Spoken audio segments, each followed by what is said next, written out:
You're watching Fighting Dirty with Hank Balch. Hey, Sterile Processing Universe, it's Hank Balch here, and on this episode of Fighting Dirty, I want to talk about education.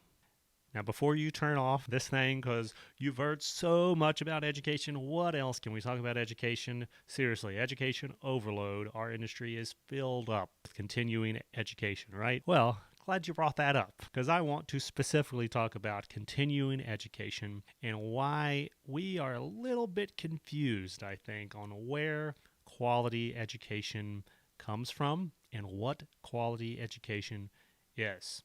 So, as you know, there is a tremendous push in our industry for certification.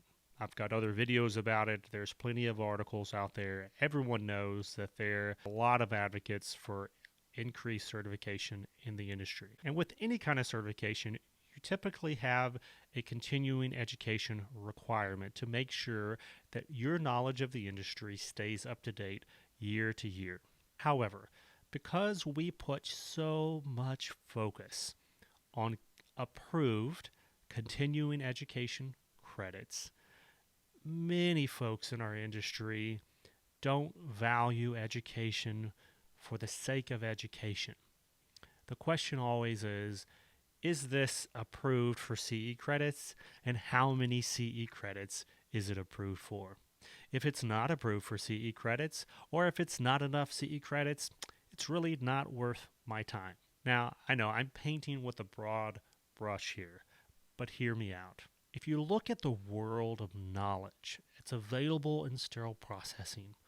All of the topics from microbiology and chemistry and physics onto regulatory, onto workflow and process improvement, cultural training, leadership, management, communication.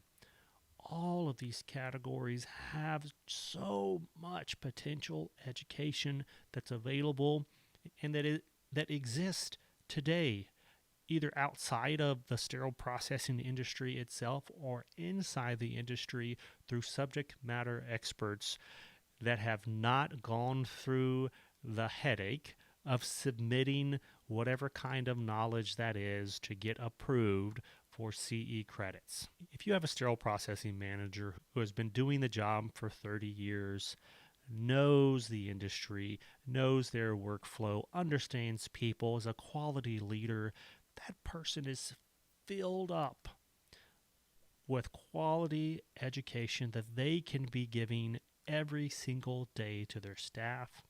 And just because there's not an associated CE approved on that 30-minute conversation in the hallway or that 1-hour staff meeting where that leader pours into her staff does not mean that that education is not worth the time and the energy and the impact it has on her staff. We need to get out of the mindset of measuring the quality of education on the number of CE credits that are approved or on the presence of CE approval at all. Don't get me wrong, I understand the reason that we have to have CEs. I understand the interplay between accreditation and continuing education. I get that. Don't be confused into thinking, unless there's a CE attached, this conversation with this vendor is not worth my time. Unless there's a CE attached, I shouldn't read this article. Unless there's a CE attached, I shouldn't go to this conference that has a lot of interesting topics from speakers that I care about and respect, but because it's maybe an operating room conference and not a sterile processing conference, I couldn't get CE credits for it. Don't play that game, guys. You know, there's far more to good education than somebody somewhere in an office stamping yes or no and putting a number on a presentation. That is not all that education is, and I encourage you to view the potential for educating your staff and your team and yourself much broader than anything that comes CE approved. This is Hank Balch.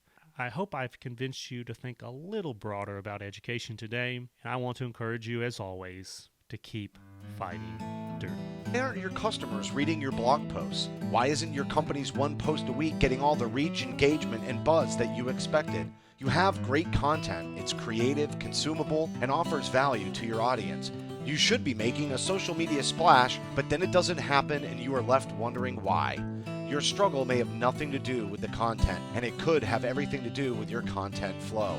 Some companies subscribe to the idea of a content drip, posting something every now and then, to remind people that you exist.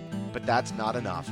Once or twice a month, possibly even weekly, every day folks are hit by a social media waterfall when they log into their accounts. Your company is competing for eyeballs, and what are the chances they'll scroll down far enough to see that one post a month? What's the likelihood your new graphic even crosses their newsfeed? You have an uphill battle to fight, and if you want to win, your content can't drip. Beyond Clean can help, offering an array of social media consulting services. Contact us today to start your free 45-day trial.